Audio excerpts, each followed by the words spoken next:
brothers, if you will indulge me with a mind jolt. So, konting appetizer lang. I'll be showing some pictures of celebrities, and please shout out from where you are the names of the personalities if you know them. No? So, kung kilala po ninyo. Okay, number 1. Chuck Norris na. Jim Carrey. Ibang genre, bro.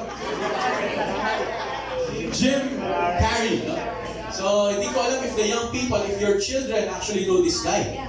Baka hindi na, no? Sabi nung brother kanina, The Mask pa daw yata yung last ng movie niya, no? Yes, this one. Ayan, mas marami-rami po ako narinig, no? The Diamond Star. Maricel Soriano. Dwayne The Rock Johnson. Mga brothers ang nagsalita, no? The Fast and the Furious. Yes, so Fast and the Furious. This one. Michael Phelps. Michael Phelps. Swimmer.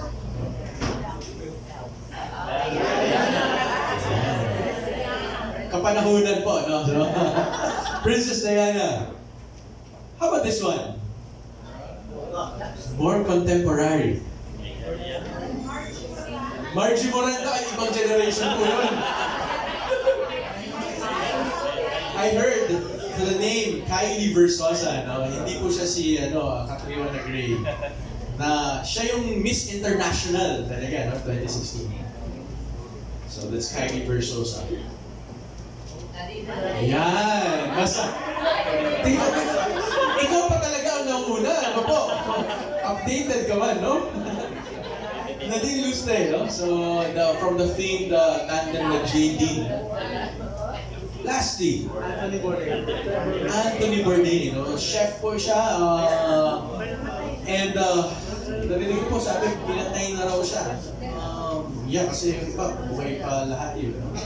But what's common for all of the celebrities that I just showed you? Yeah, no? I think you know what I mean. All of them actually at one point in their lives suffered from depression. Some vocally verbalized it. They had interviews on it, but some decided to keep it, but eventually we found out, no? Especially in the case of Anthony Bourdain. And so depression is something that even celebrities could have. Wala pong pinipili ito, no?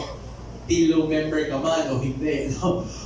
Mayaman, mahirap, nakapag-aral, hindi lahat po pwedeng tablan. No? So, tulad po dun sa Joffrey, so what is depression? No? Ano po ang tingin ninyo? What do you think? Or what comes to your mind when you hear the word depression? Can you please turn to the person beside you and maybe just have a quick enumeration of maybe words, phrases that you usually attribute to depression? What's the definition?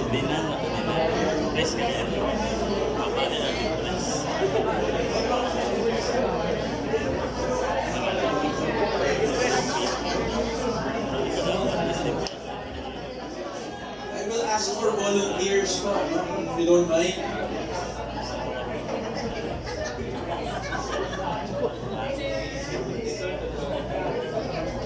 Sige, please wrap up your very short sharing. What comes to your mind when you hear depression? Or if we're going to ask you, how do you define depression? Wala pong mali. No? Let's hear from this side first. Feeling low. Ano po? Feeling low. Feeling low. Low, yes. Feeling low. Low. Yes. Bro. Nobody loves me. Nobody loves me. Yeah, that's something that a depressed person will probably say. Maybe let's have one more from this side. Unhappy. Okay, thank you.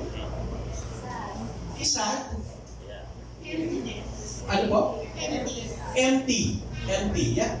So I think all are valid answers, and they describe, in fact, the phenomenon of depression. No? Some people will actually say this: there's nothing more depressing than having it all and still feeling sad. Like, bakit po mga mayaman, nade-depress pa pala sila? Diba? Or, right, you have power, you have everything. Still you're sad. So you don't really probably have everything, if that's the case. No? But, yeah, sometimes it's described as emptiness. Or sometimes you don't know where it's coming from. You feel like, I have everything, I don't have a problem, in fact. But why do I feel low, empty, sad? Depression isn't just being a bit sad though. It's feeling nothing for some, and it's not wanting to be alive anymore for others. Sabi po ni J.K. Rowling. In fact, we've seen a lot of depictions of depression in media, society. I don't know po here in CDO, but recently in Manila, we've just had cases of suicide among young people, and even some of them we know. So it is a sad reality, and it's something that we cannot ignore. That's why I think it's but right for us to talk about this in community. In fact, this is not the first time I'm doing this. In Bigayan ng Panginoon, I have given this to 3 sectors. And I've given similar topics to leaders, to different groups. And this is also part of my advocacy to really create awareness about mental health and how to be able to respond to issues like these.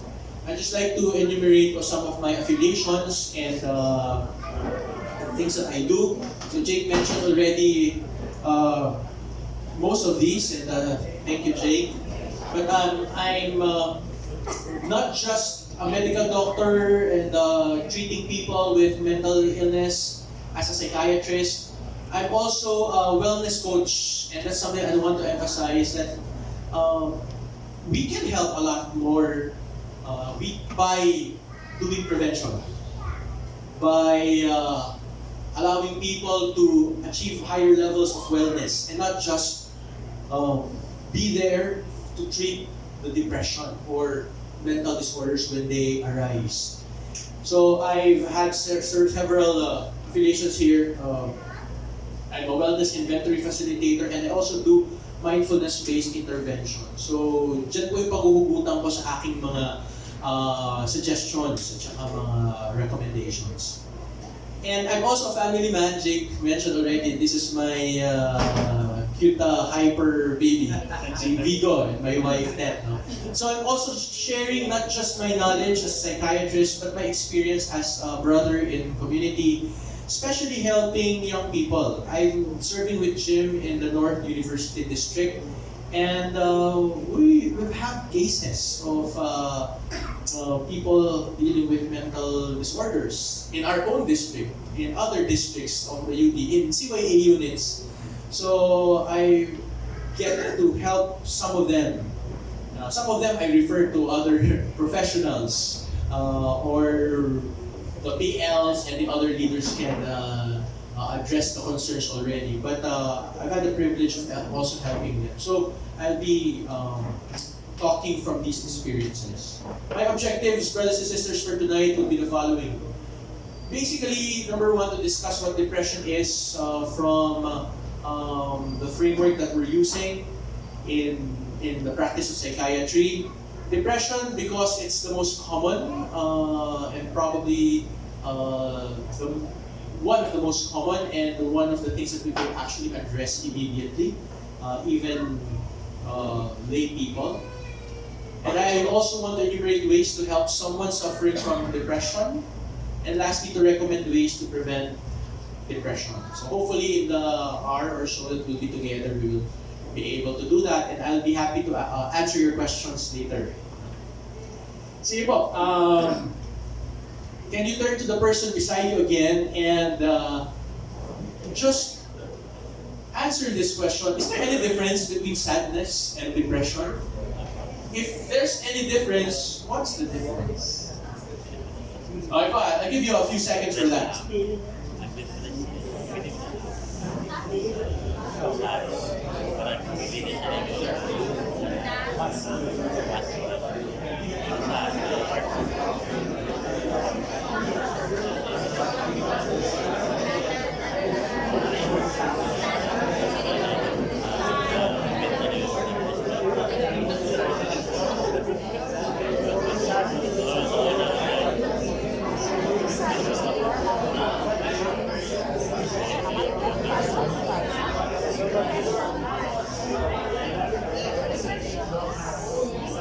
Please wrap up your sharing. I'd like to ask for maybe one or two volunteers. Is there any difference between sadness and depression? If there is any, please defend your answer. Meron po volunteer? From this side? Sisters? Yes, yes po.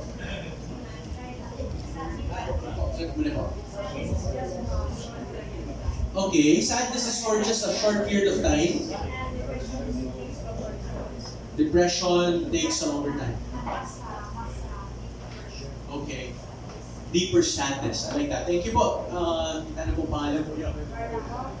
Thank you po. Okay, Lorna. Meron po kayong sasabihin? I'm Dr. Luz Molina from Cagayan City. There's a great difference between sadness and depression.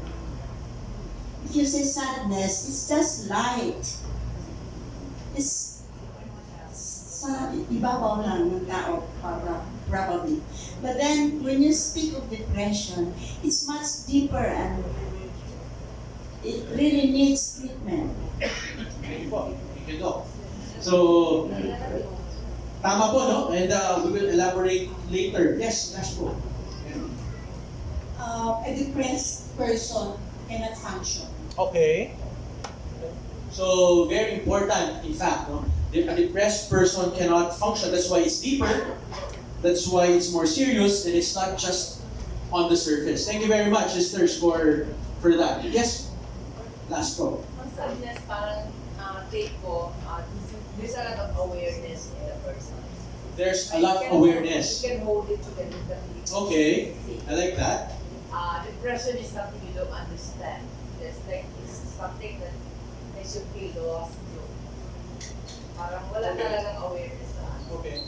So, it's something that can probably consume you and you can't really do anything. So, when you say you can, for sadness, you can do something about it, you have, in a way, you can control it. There's still a level, the capacity to get hold of it, to control it, and maybe for depression, there's a little less of that. Thank you. Yeah. Who among you here knows this character? Sadness. Sadness. This is from the movie Inside Out. So for those of you who haven't watched it yet, I highly recommend that you watch it. It's an animated movie. In fact, it's a movie for adults. It's also good for children, but the adults should help the children understand it. No? And I think many adults can learn from that movie. So, I won't spoil it, the ending for you, but one of the key lessons from that movie is that sadness is a valid and important emotion. So, it's not something that we should hide, that we should put under the rug, we should be ashamed of. No. It's something that we should acknowledge and have to face and deal with, right? And so, when we say that, there's room for us to feel sad, in a way like grieving. When we lose someone, we grieve, right? It's normal. It's but right for us to do that. It's not a sin. It's not a personal weakness. It's the same for sadness. However, when it's deeper, when it affects the way you live your life already for a longer period of time, then that's when we call it a mental disorder. In this case, we call it depression.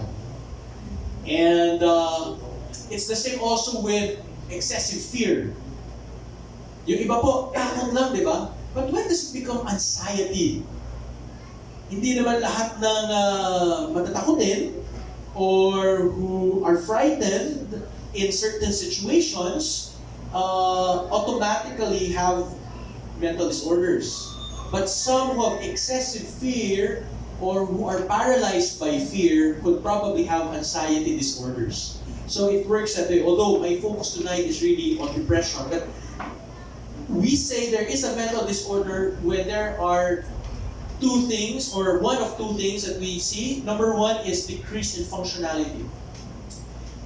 If you've been performing at this particular rate or standard, then suddenly there's a significant drop in function, either at work, your quota, meetings, etc. No? So I'm looking at my friends here. No? Suddenly you don't meet your deadlines. Oops, let's look at everything, but maybe there's a problem. We also look at functioning in terms of being able to do responsibilities, even not just at work, but in service, in the house, at home. So, are we still able to do that? Now, if for a significant period of time, there is a decrease in functionality, we suspect, again, we don't judge immediately, we suspect that there might be a mental disorder in there.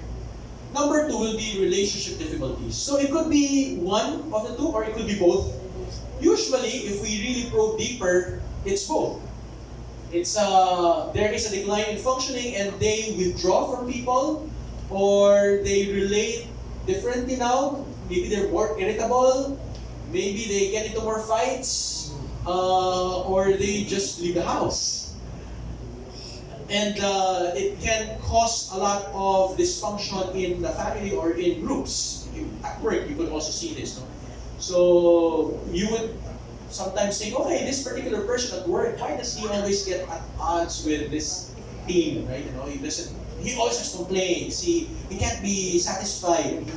And you realize probably he has a mental disorder. That's why he's behaving this way. He couldn't relate well to people. So if you have that, you suspect that there is a mental disorder. And now if we're suspecting that maybe there is depression and not just ordinary sadness, and you confirm it with this criteria, we confirm it further by looking at the specific symptoms of depression. So I'll be enumerating here several symptoms of depression. If you have this for 2 weeks or more, like straight, intermittently, but most of the time you have it, and it's paralyzing, it affects your relationship, it affects your functioning. If you have even 5 of the 9 that I'll be mentioning, you will be labeled as someone to have major depressive disorder according to the Psychiatrist's Bible in the Philippines. This is the Diagnostic and Statistical Manual of Mental Disorders. So we have this manual, so you will fulfill the criteria. So what are these? Number 1, sad mood. There could be many variations of this. It could be like sad mood, low mood, could be emptiness, could even be numbness. Like I don't feel anything. They probably could just be crying all day, or they won't say anything, or they would isolate themselves, and so you would know that they're sad. Number 2, they could have decreased interest in or enjoyment of favorite activities. So suddenly, if this particular brother or sister who really likes to play badminton or who jogs regularly suddenly stops doing that, or he says, I don't find joy anymore in sports, and he's a sports buff, doesn't make sense, right? Something must have happened. Or if this particular sister who likes gardening and who likes to cook really good food suddenly stops doing that and delegates the tasks to the helper, and then kayo na, bahala na kayo. Out of character, then maybe there's something wrong. So we look at hobbies, we look at stress management techniques. So if they've been doing this for the past years and then suddenly they do things differently, or they lose interest, then there must be something wrong. That it might be depression. There could also be non-specific symptoms. So these symptoms, hindi po sila specific sa depression lang, but they can be part of the depression. So there could be sleep problems. Either insomnia, they can't initiate sleep, or they sleep but they wake up in the middle of the night, or they wake up too early and they couldn't go back to sleep anymore. Or they could be oversleeping. Some people actually would not want to get out of bed anymore. And sabihin po nila, sana kunin na ako ni Lord na hindi ako magising. Naalala ko po yung mom ko. My mom passed away 2010 pa. But I remember her fondly whenever I went home to the province, bakasyon po pag nag-aaral ako sa Manila, pag uwi ko, nag-oversleep talaga ako sa bahay kasi bakasyon. Tapos sabi na palagi ko naririnig si mami, sabi niya, ano? Gising na kayo. Ano yan? Nagpa-practice na kayo ng kamatayan. Kasi pag sobrang haba ng tulog, parang, ano yan, baka matuluyan ka, parang gano'n. No? Pero in fact, yung iba po na depressed, gusto na nila talagang, parang practice talaga ng kamatayan yun. No? So, pwedeng hindi sila magising. Sana wag na lang. No? So, in fact, there could be these sleep changes. Some of them could have appetite changes. Either they really drastically lose weight, they don't have appetite, wala naman sila ibang sakit, no? Pero they lose weight. Or they gain a lot of weight suddenly, like they overeat. Although I know some people also do that who are not really depressed, right? But it could also be the case, right? Donate. So tingnan mo kung mukhang forlorn siya. Pero pwede, again, kaya po non-specific siya. So you don't just use this, depressed ka kasi tumaba ka o tumayag ka.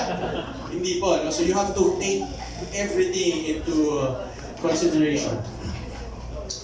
Okay, other symptoms, poor concentration. We get this. For students, suddenly their grades drop. I mean, they try to study, they in fact study, but di kaya. Ang naririnig ko po, minsan parang nabobobo ako. Pero other student to previous SEM, nasa honors list, then this SEM, biglang nawala. You suspect there is really a serious problem. At work, you could be distracted or demotivated, you couldn't concentrate. There could be fatigue or low energy, or easily tired. Or hindi pa nagsisimula, pagod na. Pagising pa lang, pagod na. People could also feel restless or that they're slowed down. Right? And again, not specific, but if you take into consideration and if you take into consideration the other symptoms, then it confirms the diagnosis of depression. And lastly, and I think the most alarming symptoms would probably be these two: hopelessness or feelings of worthlessness. So they don't see their place in the world anymore. It's easy for me to think about going because wala akong kwenta. No one loves me. So these are ruminations in their head.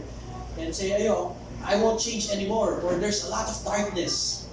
In fact, I'm helping someone right now, and that's how he describes it. It's so dark. And he even tells me, don't you think, Doc, it's so pathetic that I have to come to you every time that I want someone to listen to me. It's a pathetic life. No one loves me, no one listens to me. I have to pay you to come here just to listen to me and to my rants. Pwede ako, oo nga, di ba? But that's why they feel hopeless. They feel, they're in a lot of despair. And that's why these thoughts lead people to think of just ending their lives. So self-harm or suicidal ideations. There are different kinds of suicidal ideations. Some are more active, like, yes, I will kill myself. In fact, we get these nowadays that people go to Google and type ways or methods to kill oneself. And there are actually websites for that. There are series, for example, 13 Reasons Why is one that has become so popular recently. I think the last 2 years. It's still in Netflix now, and it's something that's accessible to our young people, to all of us, and it just graphically shows or depicts suicide. So these things are there. Some of these thoughts though aren't very active. Some are more passive. Like, I won't kill myself, but hopefully someone does. Like, I'll walk in dangerous streets, so someone will mug me. Or I'll not take care of myself so that I'll get sick and hopefully I'll die. So these kinds of thinking or behavior are part of depression. They are not exclusive for depression, meaning other disorders can also have suicidal thoughts. In fact, there are some conditions that are not characterized by depressed mood, but are characterized by suicidal ideations. So may ganun po, hindi naman siya malungkot, pero gusto niya magpakamatay. So that's a bit more tricky. Sometimes there are personality problems there. Some are because of anxiety. Some are because of anger. In fact, suicidal ideations could also easily convert to homicidal ideations if there's a lot of anger in there. But usually depressed people would rather hurt themselves rather than hurt others. In fact, in my presentation earlier, someone said that depression could manifest as anger turned inwards. And which is really true. It's a psychological mechanism where you're angry at other people but you couldn't express it. And so I'd rather hurt myself or be angry at myself and then eventually be depressed about it. Because I couldn't, in fact, express my own, my real emotions, my real sentiments. So this is how we diagnose depression. If you have 5, again, out of the 9 symptoms for 2 weeks or more, it is already clinical depression. There are some lower grade types of depression, like a persistent one. There are adjustment disorder problems that are characterized by depressive symptoms, but they're not as paralyzing. So some of them could actually be treated in a way by non-psychiatrists. Like sometimes, and we joke about this, but this is really true, even in our book. It says that you could go to the parlor to your barbero and talk about your problems and then you won't feel depressed anymore. Right? You go to the market and talk to people there, do something productive, buy food, cook food for your family, and then after that, you feel better. In fact, that's true. So not all kinds of depression need to be addressed by doctors. For milder ones, we can bank on our priests, our counselors, our PLs, parents, no? So we can go to our friends, our family, in fact, and depression can be treated that way. Even if you fulfill the criteria, pero maybe lower grade. But for people especially who have suicidal ideations, maybe it's more challenging, and if you have a lot more of the symptoms. I'd like to discuss a little bit more about depression in young people because many of us, I think, are parents here. And in community, in my experience in Ligaya, is that these are what parents would like to know. So, among young children, the classic depressive symptoms may not be present. So, hindi naman sila sobrang umiiyak, pumapasok pa rin sila. But there are other symptoms that could be red flags for depression, like social isolation. Suddenly, the kid doesn't want to play with other kids anymore, or doesn't want to go to school anymore. Withdrawal.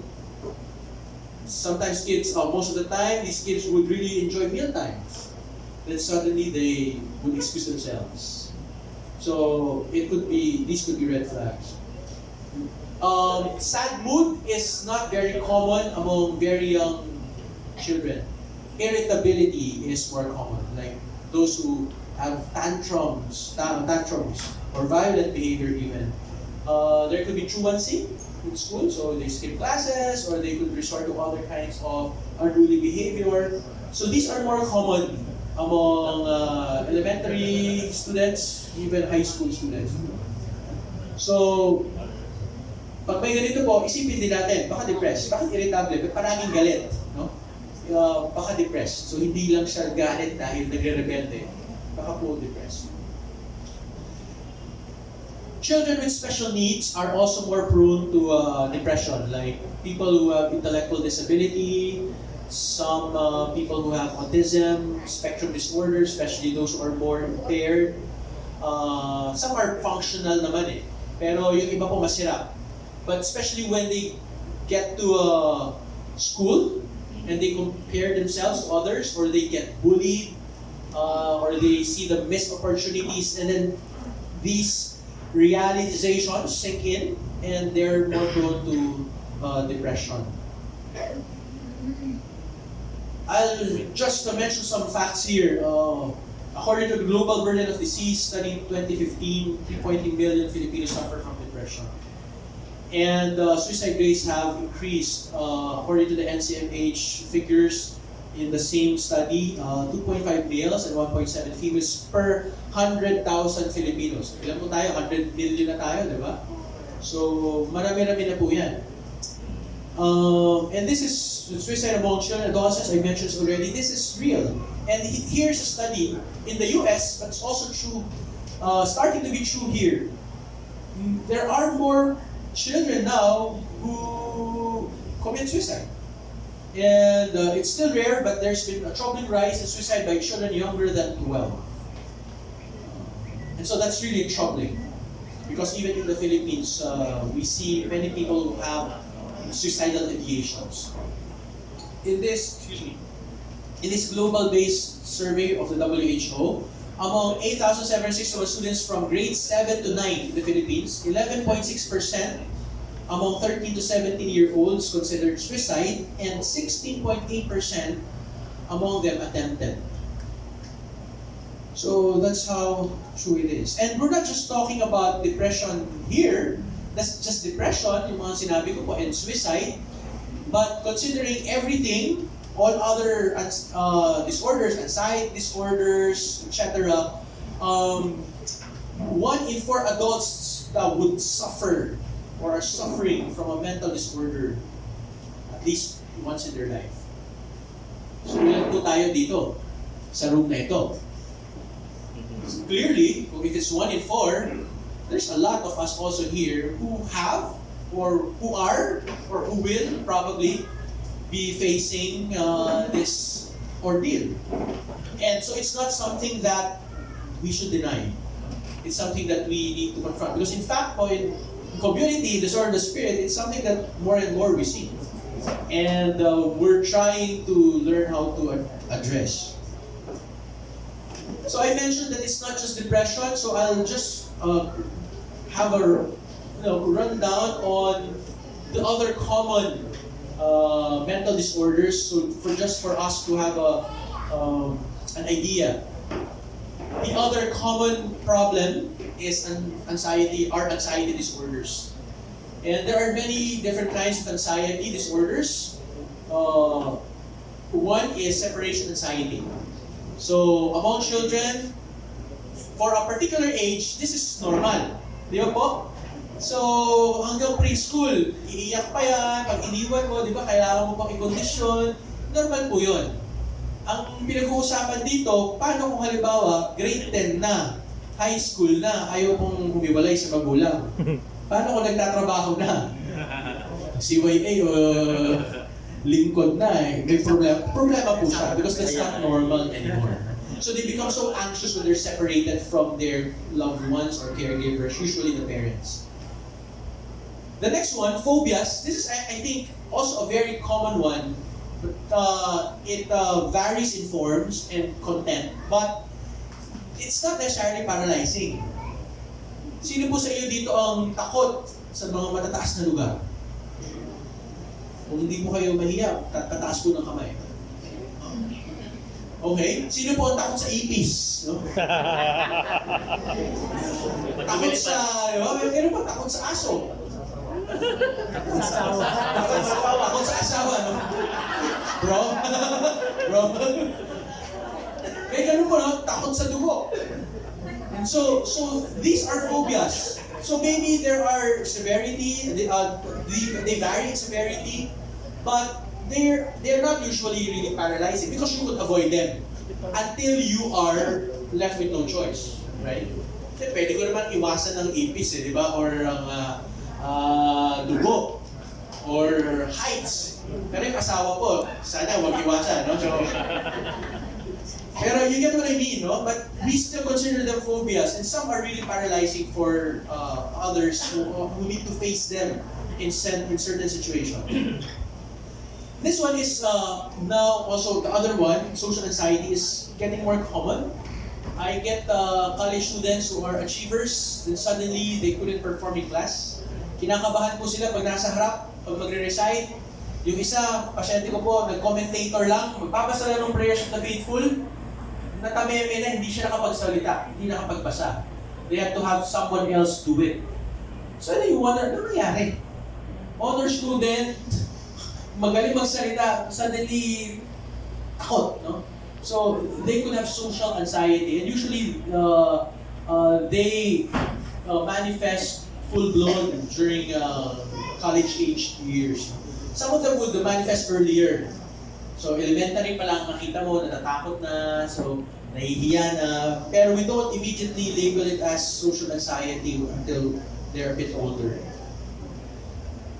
Some, however, would have anxiety of everything, on everything. Like talagang anxious talaga, hindi mo, papawisan na, kailan kinakabahan. Talagang ang problema, naku, late na ako, anong kakainin ko, saan ako pupunta, nasa kayang asawa ko. So lahat na kahit anong assurance ibigay mo, hindi siya ma-reassure. And so they are in so much distress, and they end up sometimes not doing anything. Or they don't go out of the house anymore. They're so scared of going out.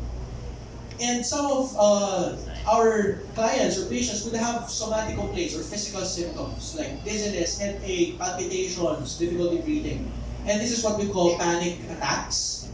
And for a long period of time, and if they're not reassured, even with encouragement or other safety measures that we could do, we label it already a panic disorder. So these are the people who think of their panic attacks even if they're not having panic attacks yet. Meron po kasi mga depressed who get panic attacks but they're depressed. Maybe they thought of something, they are in an emotionally charged situation, they're sad but then they also have panic attacks. But there are people who are so anxious about having another panic attack even if they don't have it. So parang they anticipate it. In fact, well, di ko po sinulat na dito, but there are also some people who complain of medical problems even if all their tests are normal. So when they have this illness, anxiety, may sakit ako eh. So kailangan gamutin ko. Ito, nararamdaman ko. Pero tinest ko ng doktor, normal naman lahat. So it's also a kind of condition. So that's another problem that we see and could be linked to depression. And here's another one. And now in the government's war on drugs, for example, now we know much about this, right? So substance use disorder. And when we say disorder, hindi lang siya tumikim ka sa beses. Kailangan ma-fulfill niyo itong criteria. Longer use in greater amount or larger amounts, there is an inability now to cut down on it. So it could be like marijuana, shabu, but it could also be cigarettes. It could be alcohol.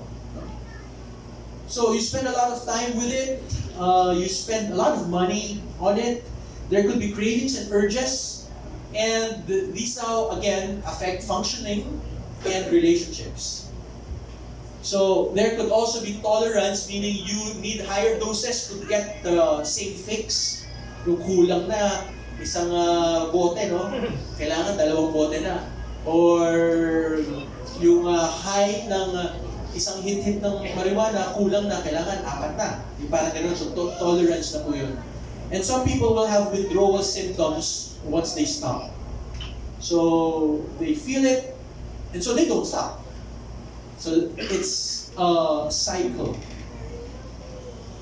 And there are other kinds of addiction, like sex addiction, like gambling, but also now, internet addiction. So these are behavioral addictions, and just recently, if you've been following the news on mental health or health in general, the WHO has put this among the disorders that we would now officially diagnose. So internet or gaming and gaming addiction. In fact, some others would call it the info age cyber cocaine and digital loop. So parang po nag-work siya as the usual drugs. Why? Because depression, anxiety, substance use, other psychiatric conditions, they are medical problems. In fact, it is something that we try to emphasize also, even among substance use, the ones who push for the war on drugs, for example. So it's good that we address this issue, but it's not just a criminal justice problem. It is a medical problem also. So we should have provisions for care for the users. So kailangan pong gamutin natin kasi sakit po yun. So why? Because there are now evidence through the advances in neurosciences and imaging. There are circuits identified now that cause or are implicated in depression and addiction. So this is one of which, the pleasure center. So we talk about amygdala, we talk about the hippocampus. Memory and emotions are seated in these structures. There are chemicals, or we call neurotransmitters, like serotonin, dopamine, that are implicated in depression. At meron pong imbalance na nangyayari. There are still no very clear mechanics or dynamics we know, or we can use to explain how they actually work. But somehow we understand that they are responsible for the depression. But now, newer studies also show na hindi lang po ito neurotransmitter, hindi lang ito yung circuit.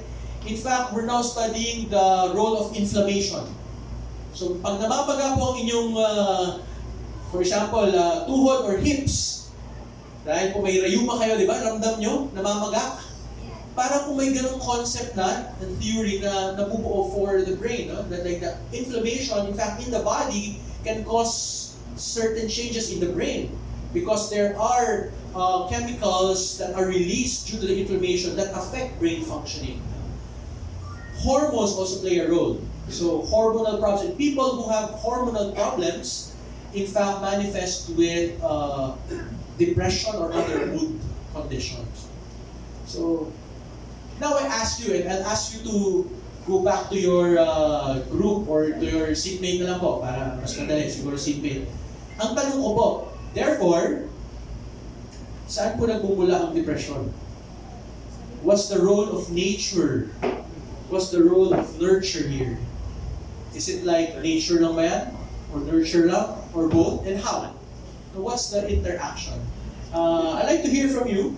So if you can indulge me, maybe I can give you a minute or two to just share with your seatmate what you think happens that leads people to have depression.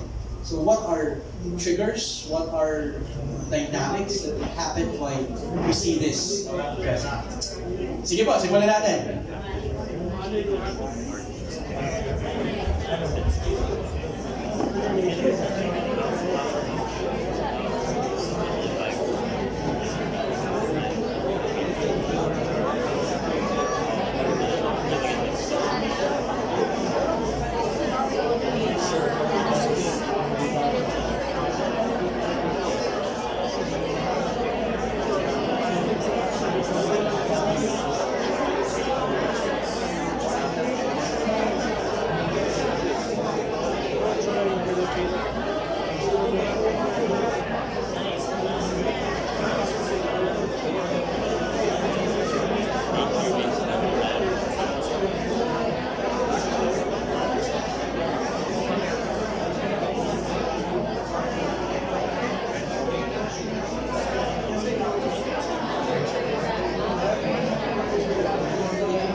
sure the other person is sharing already.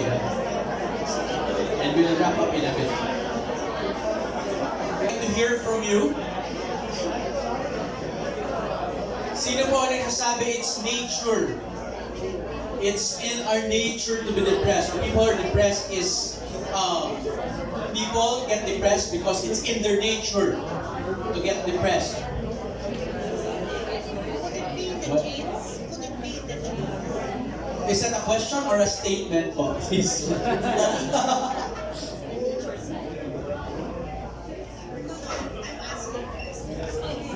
So, could it be in the genes daw? Yeah. Mamaya po, sagutin natin.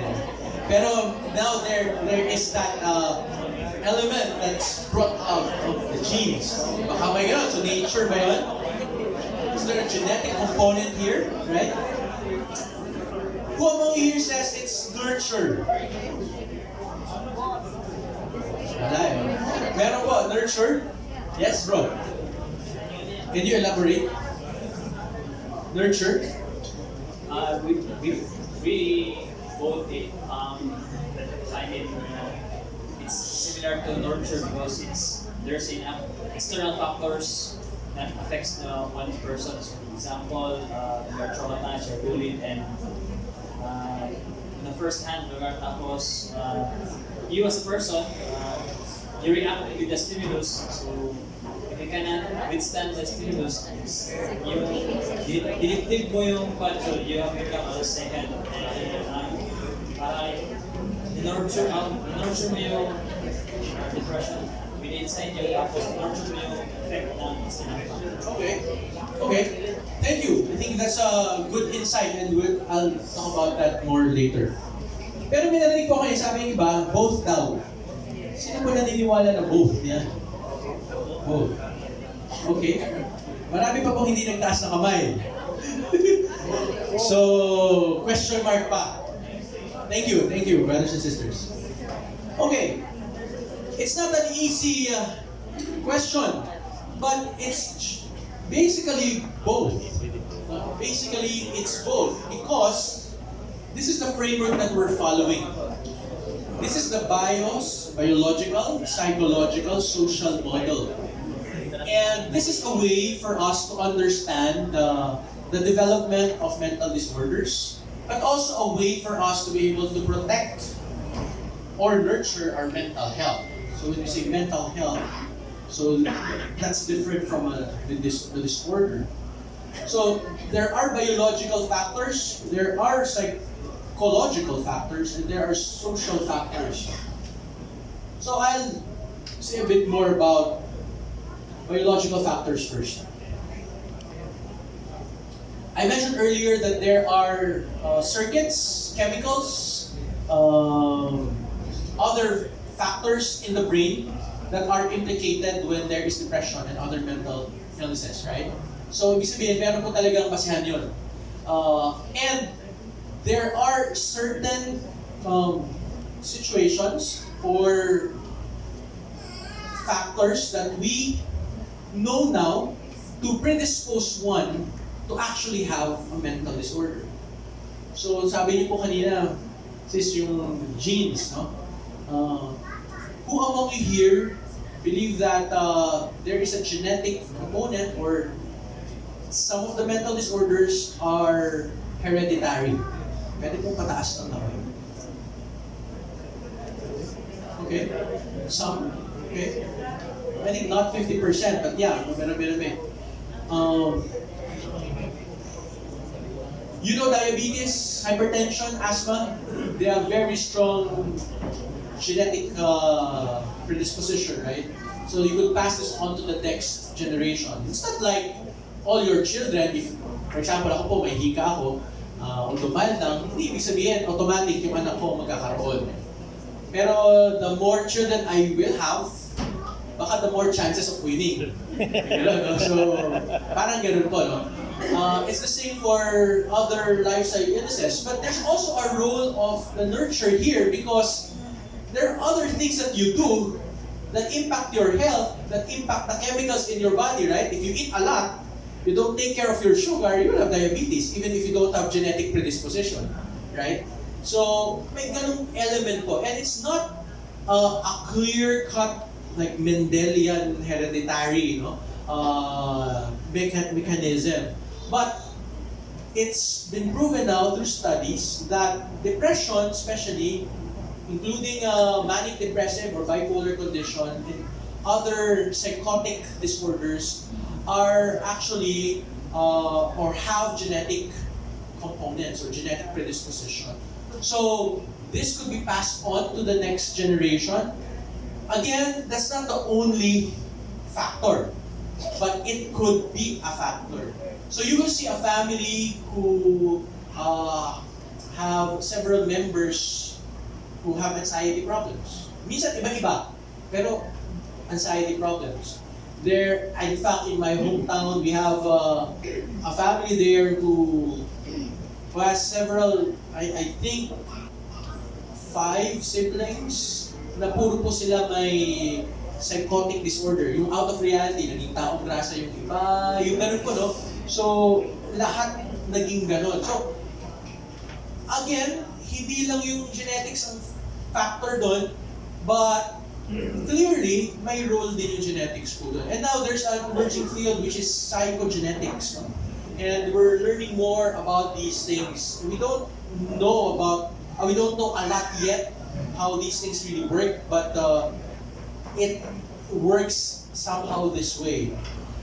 So, yun po yung first part. But I'll put that on the side and say that there are also other conditions that clearly predispose one to mental problems. Like, for example, people who are born with other neurological problems. Like, meron pong epilepsy. So epilepsy is a medical problem, but it could also predispose one to depression, to other psychiatric conditions. Autism is a neuropsychiatric condition. It means neurologists treat them, but also psychiatrists treat them. ADHD, these are known to really occur even during pregnancy. Yung tipong sabi nila, meron nangyayari sa brain even before birth. And so there are insults to the brain that really cause these conditions. So, we call them brain-based. Pero in fact, hindi po magandang term yung brain-based kasi lahat naman to sa brain din, di ba? So, but we use that to say that even from the beginning, there is a structural defect or structural problem. So it's not just purely psychological. So you could have that. Some people will also have other medical problems, like thyroid problems, and they could end up having depression. So this is a very common condition, thyroid problem, especially hypothyroid, the hypothyroid type. And they would, most of the time, manifest with some mood disorders or mood symptoms, I mean. So not necessarily depression agad or anxiety agad, but you realize that maybe they're, more irritable now, or they're demotivated, they're sadder than usual. And so you suspect, sadali lang, especially if you have a family history of thyroid, have your thyroids checked. I get this in practice a lot. People being treated for depression solely, they're not given any thyroid medication. So no matter how high a dose of the antidepressant you give, it won't get well. Because the main problem is the thyroid. So treat the thyroid and the depression will go away. So, ganun po. Lastly, I'd like to mention substance use again. Because there are people who use substances, sometimes for recreation, especially among young people. At ginagamit po namin ito pang takot. Kasi totoo po. Sige, subukan yan.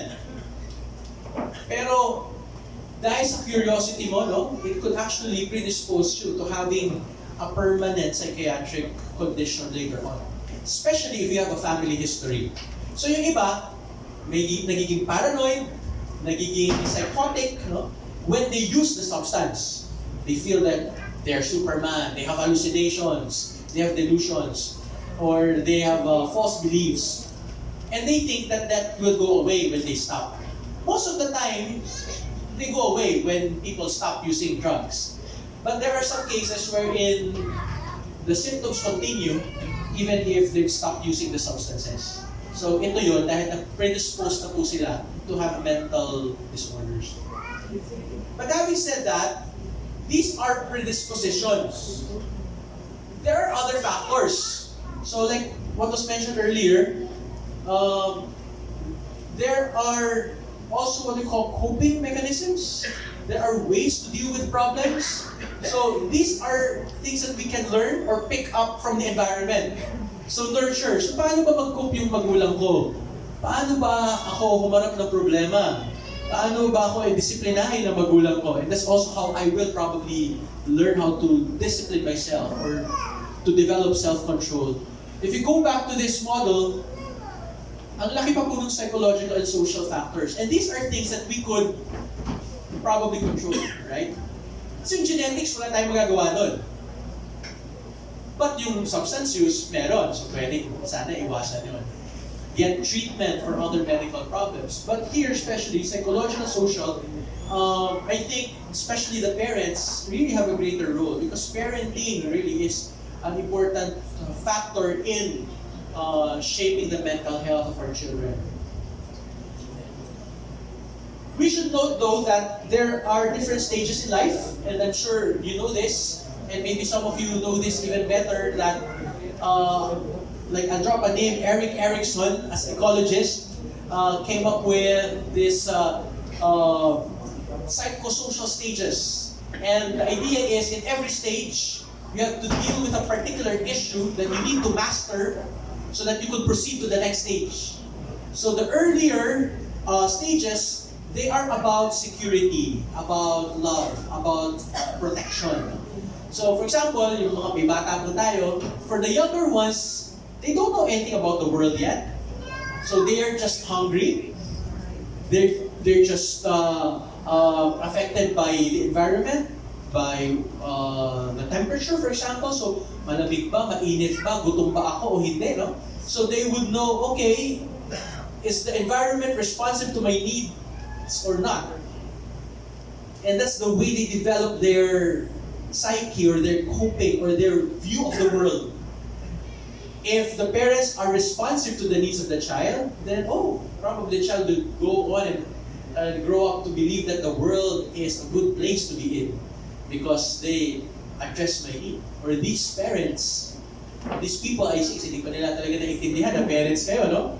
Later on pa yun. But if they only, if their needs are not met, or they are met erratically, they're not consistent. So just imagine what's going on in the mind of this child. So I can't trust the world, right? The world is oppressive, or the world doesn't care about me. And so this is developed. So we need to learn what is the issue at that particular stage. So yun po sa mga bata. Sa matatanda, iba-iba na po yung issue. Like for the teenagers, it's about identity. It's about autonomy.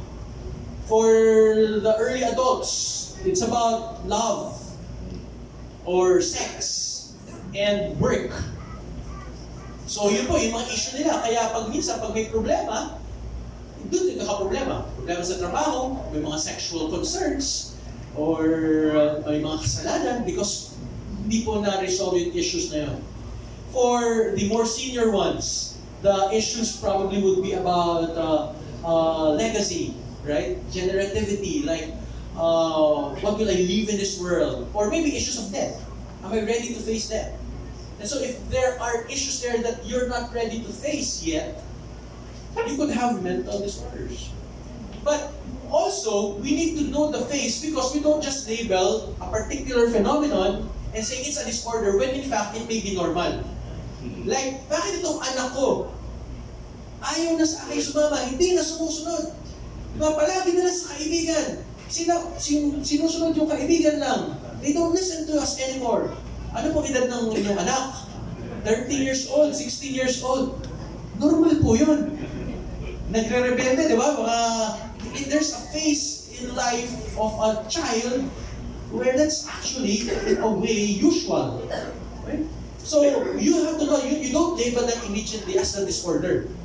Pero kung halimbawa po, 40 years old na yan, nagre-rebelde pa rin sa inyo. Diba? Ibang usapan na po yun, no? So, you have to know the age and stage and the issues that they need to face. So, it's important because, it's important to know this because there are many life events, and all life events contribute to the development of our psychological makeup, right? And if we, like the way we address or face issues or problems, because all of us will have issues, right? So, kung pareho po natin hinaharap yan, and we show the ability to be resilient, then we're good. Okay, malulungkot tayo, pero mabangon tayo. My heartache, that this is common for, I said this to the Lincoln and CYA leaders, we get a lot of these, no? Heartbroken eh. Meron pa akong mga tinutulungan. Mga, senior high school pa lang. Pumupunta sa kliniko. Anong problema? Hindi sila kinakausap ng crush nila. Hindi na sila friends daw. Hindi naman daw sila talaga. To begin with, no? Pero yung talagang mabigat sa kanila, no? And part of it is normal na, di ba? So we want to understand where they're coming from. But also we want to look at red flags. Because some people experience traumatic events. And then any traumatic event, any form, sexual, physical, emotional, and now among children, among school-age children, bullying, no? Hindi lang po physical bullying, but online, virtual bullying, cyberbullying, no? We see a lot of mental disorders that are linked to these events or phenomena. So we want to look at them because any kind of trauma just disrupts the normal human development. And doon po nagkakaroon ng, sometimes we call them arrest in the development. So they get stuck in there. That's why their issue until now is security. And nagtatanda na, security pa rin issue. Pero yun pala kasi, when the person was younger, he was physically abused. He didn't feel safe even in the house. So hanggang tumanda siya, issue is security. I haven't resolved that issue. I don't trust anyone. So now I couldn't be a good family man because I have issue with that. So you see this, no? And then they go on with their lives. They have families eventually. Yet still they haven't resolved the issue. So you just imagine what kind of mentality, mindset, behavior they're passing on to their children. Because they carry baggages. And maybe some of us actually have that. In fact, di po tayo exempted doon, no? In fact, baka nga nasa community tayo dahil at some point in our lives, we had these baggages. And it was Christ who really spoke to us and said, di ba? Cast your burdens upon me. I will give you rest. And so that applies to us. So, meron pong mga ganun. But just imagine, ito po yung dynamics na yan, no, na nangyayari. I mentioned this already that the environment is not just what we see here now, but what's also online. And our children get a lot of these. Hindi ko po alam kung yung mga senior po natin ay techie na rin, no? Kung lahat po ba ay may Facebook account. Oh. Pero Twitter na po ngayon. So, marami pong nangyayari dyan na hindi rin maganda. And they can impact the mental health of our children. So again, biopsychosocial framework.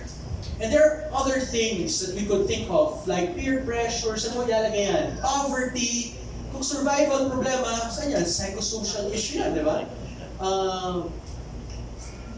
Lahat po ito may contribution. We could not say that there's only one thing that led to the depression. It's always a confluence of these things. And so there's a predisposition, and there is a precipitating event, or what we call the trigger. So ito talaga yung pinaka-trigger, pero in fact, hindi lang yung trigger. Kasi hindi naman ng lahat ng nagkaroon ng ganyang trigger ay na-depress. Right? So lahat naman tayo, for example, may problema, pero hindi naman tayo lahat mani-depress. Merong iba na mas predisposed. And then there are people who continue to have these problems even if they are being helped, because there are factors that perpetuate these problems, and most of the things that perpetuate are on the social, psychosocial realm. So like for example, poverty, nandiyan pa rin, wala silang access sa medicine, wala silang access sa treatment, so patuloy pa rin. Or the abuser still lives with the family, so parang it perpetuates. Abuse is relive every day, so hindi po gumagaling. So, ang tanong po, what can we do? Maybe let's just reserve all the questions later. So, but I'll proceed with this. So, if you have questions with what I've presented so far, feel free to ask that later on. If you want to write it down, pwede rin po. Pwede rin phone-in question. No? So, kay Leo or kay Eric. Pero tanong po, what can we do? I am proposing this action plan. This is from the Mental Health First in the US, and we use this as a way to help people in crisis in the moment. So ngayon, nakita tayo at ano pwede natin gawin, especially for those who are suicidal. So number one, assess for risk of suicide or harm. So if someone comes to you, tito, tita, kuya, ate, mama, papa, lolo, lola, I'm really sad. I really feel that. So probe. Yes, we are in community, but I think it's best to reserve our sermons later, no? It's better to listen not judgmentally first. Ask, where is this coming from? Ano nangyari? Kwento mo nga. Huwag mong sabihan po na masama yan. Don't you know it's a sin? Huwag mong isipin yan. Diba? And many of us probably would tend to, or will be tempted to over-spiritualize. Ipagdasal mo lang yan. No? Pagdadasal naman natin. Pero gusto ko natin alamin, baka mayroong pang ibang tayong pwedeng magawa. At baka seryoso po ito na, and I believe that we should take responsibility for that, because the Lord has given us faculty and resources to help people who have problems like this, and not just through prayers, even if prayers are actually really also effective. No? So number 3, give reassurance and information. Yeah, I will be with you, I will help you. What do you need? I'll find a doctor for you, I'll find a psychologist. Or do you want to talk to the priest? Do you want to confess first? Samahan kita. Ganun po, no? Or this is the hotline for this. So I can give you a list of I give you a list of symptoms of depression. Check out if you really feel this way. That would be helpful. We would like to encourage appropriate professional help. I mentioned that for mild cases, maybe talking to the barber, talking to your kumare or padre may be enough. But for moderate to severe depression, it would be best to seek help. And there are many avenues. Pwedeng guidance counselor. The priests, our religious brothers and sisters are equipped to handle, at least give first aid, no? But later on, if there's a need to see a psychiatrist, although dito po alam ko, parang dalawa lang po yata ang psychiatrist na nandito sa CDO talaga regularly practicing. No? So that can be a challenge, but there are ways to, there may be other ways you could look for in getting professional. So may mga psychologists who also do counseling and psychotherapy. But we could also encourage self-help and other support strategies. So these are some of the things you can do. So for you to remember, pwede po, algae.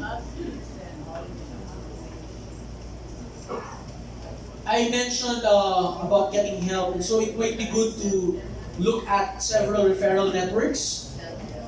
Yung iba po, online, while the internet can also be dangerous, it can also offer a lot of help. It can connect us to resources.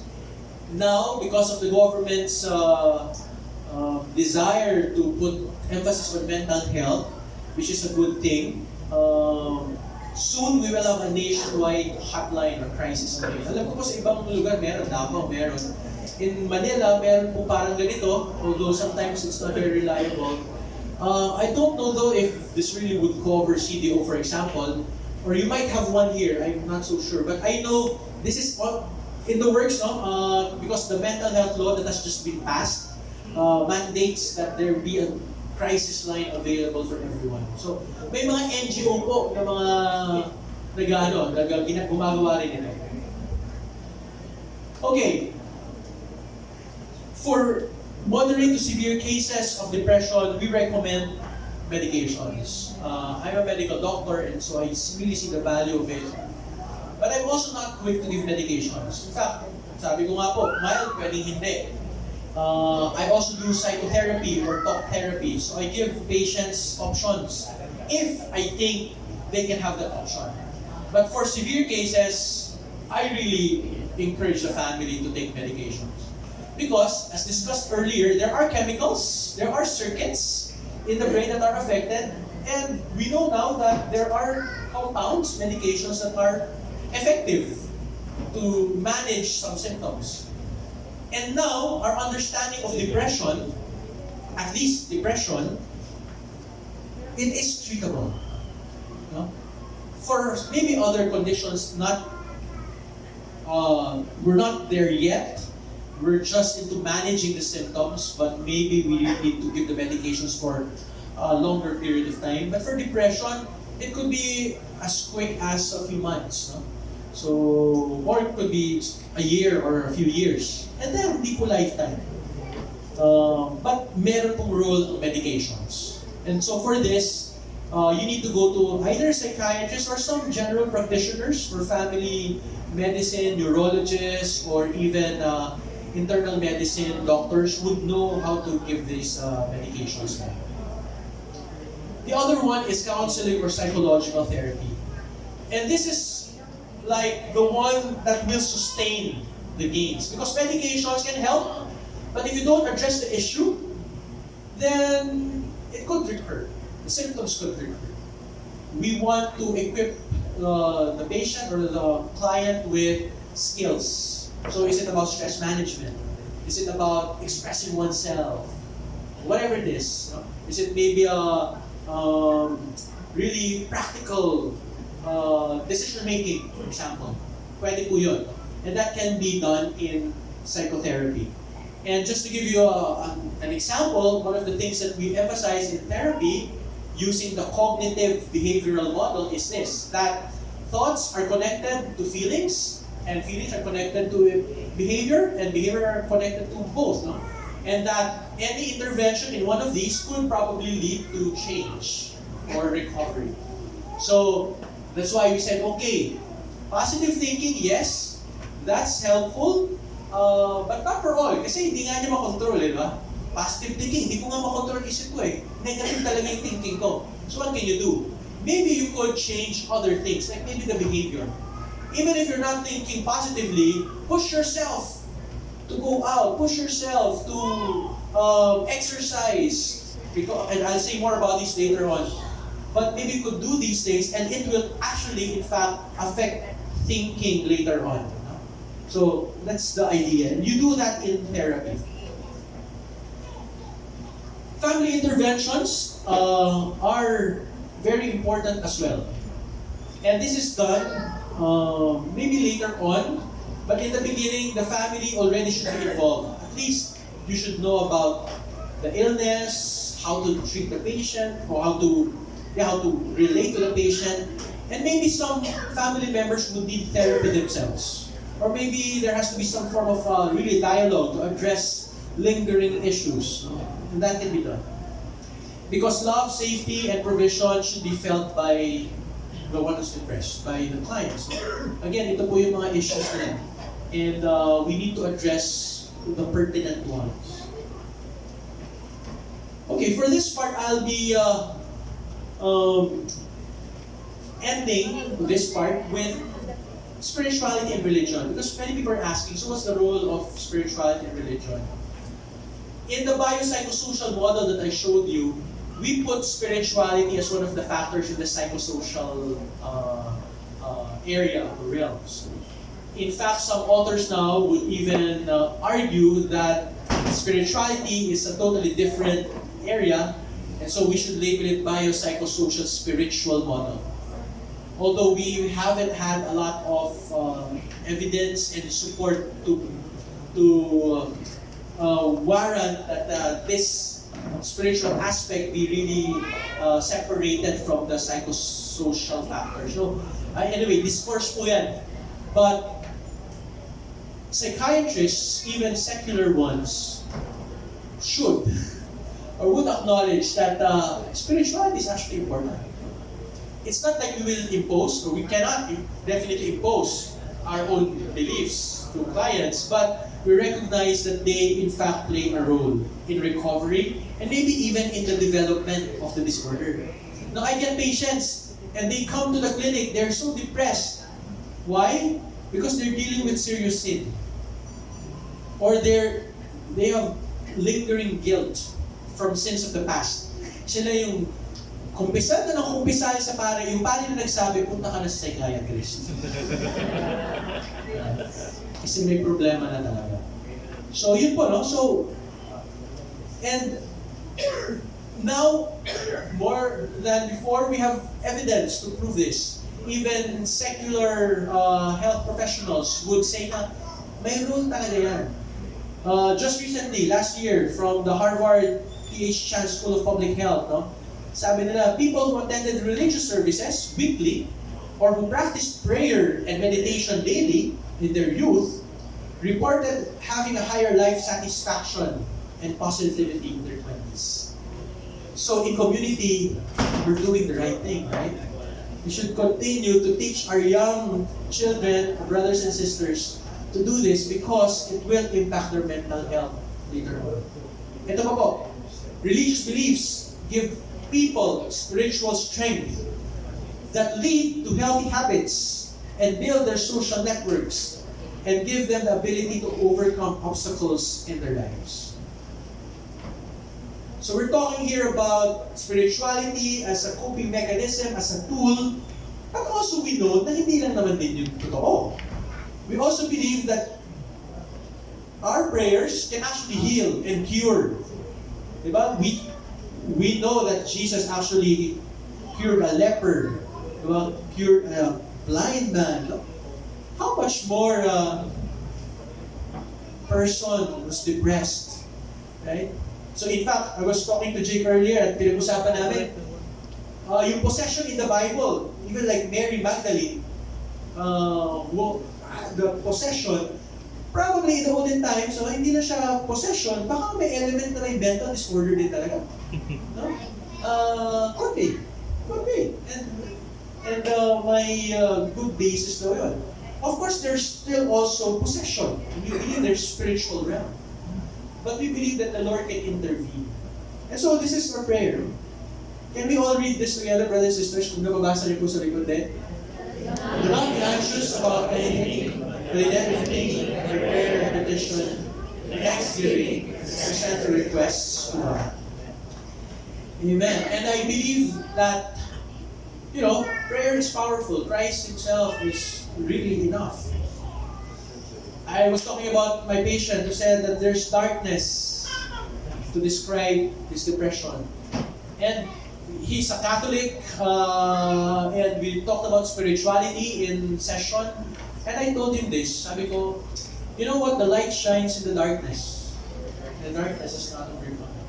He believes in Jesus Christ, so I can tell him this. And so I just needed to give him hope. When they're depressed, they don't have hope. Sometimes, may mga analogy ako na, minsan nauubusan ako ng analogy. Yung mga light at the end of the tunnel, pasay na yun eh. Hindi na naniniwala yung mga pasyente ko nun, no? So, pero, hahanapin mo, ano kaya yung kukurot sa damdamin nila. But we know that, this is true. But having said all of these, we know that prevention is better than cure.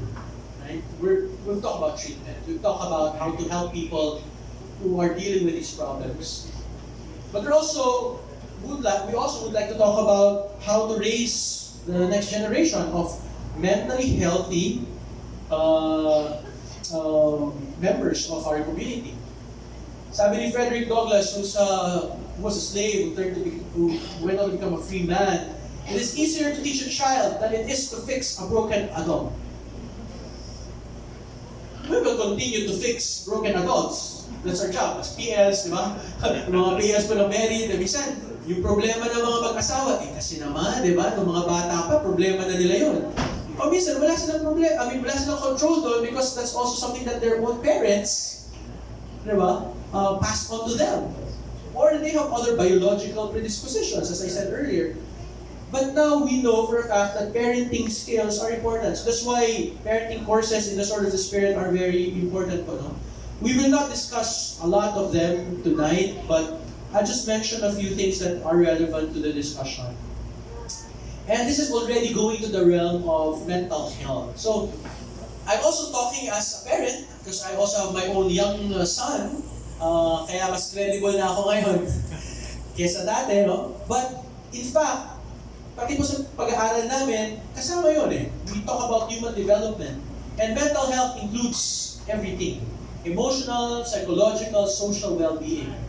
So it's not just really treating depression or disorders. It also concerns how we act, feel, think. It determines how we handle stress, relate to others, and make choices. So, this is important.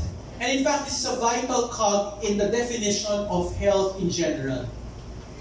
Papakita ko po sa inyo ang definition of health noong 1940s pa ito, no? And then 1993, na-elaborate ulit siya. Sabi po dito, health is a state of complete physical, mental, and social well-being, and not merely the absence of disease or infirmity. With this definition, can you please turn to the person beside you and ask them, are you healthy?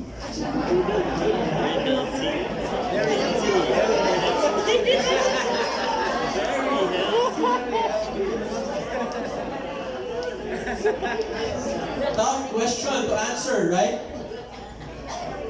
But it also goes to show that even if you're not physically healthy enough, like may rayuma kasi ako may diabetes na ako, hindi po tayo susuko. Okay lang yun. Kasi hindi lang naman yun ang definition ng health. If you're mentally healthy, psychologically healthy, then your overall health is probably still, in a good place, in good shape. No one is 100% healthy. But I think it's a spectrum. But we don't want to miss the point like saying na, nag-exercise naman ako so I'm healthy. But if you're not taking care of your mind and your emotions, according to this definition, you're not healthy. And so, wellness is an important area here. So, mental health and wellness, overlap na po yan. But I like this definition of wellness from the National Wellness Institute. And this will be the guide of some of the recommendations I'll be giving as I end my presentation.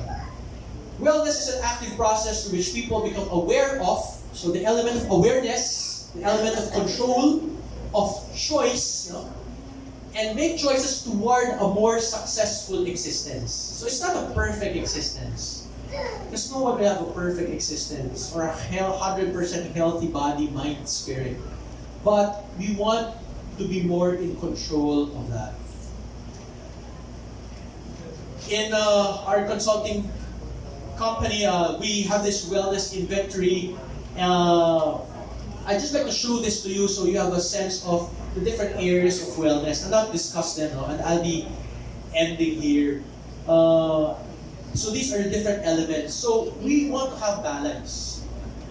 So part of it is, breathing well, sensing, eating, not necessarily dieting, but eating well and maybe even avoiding food that may predispose one to mood problems, or to unhealthy habits, not too much alcohol, and binge eating. We want to be moving, not necessarily exercise in the gym, but have a good sense of experience movement, have sunlight exposure, kasama po yun. And other elements, I mentioned some of these already, thinking, feeling, communicating, especially including emotions, intimacy, meaning trusting others and being open to others. And here's where spirituality can also come in, finding meaning and transcending. Purpose in life, like being in touch with the spiritual realm, going with the flow. And if we look at this, we could think of ways probably. So how can I prevent not just depression, but other mental disorders? So you would have to balance, right? So you eat well, traditional, old stuff, but still useful stuff. Eat well, sleep well, move more, lessen gadgets, right? And talk more, communicate better. So I think I'll end here, and I'll be happy to entertain questions before I fully end in a bit.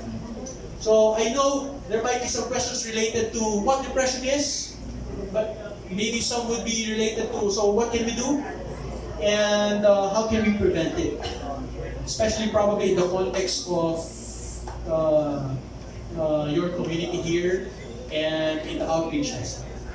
So we have a mic there at the back, and you can also come here in front if you have questions.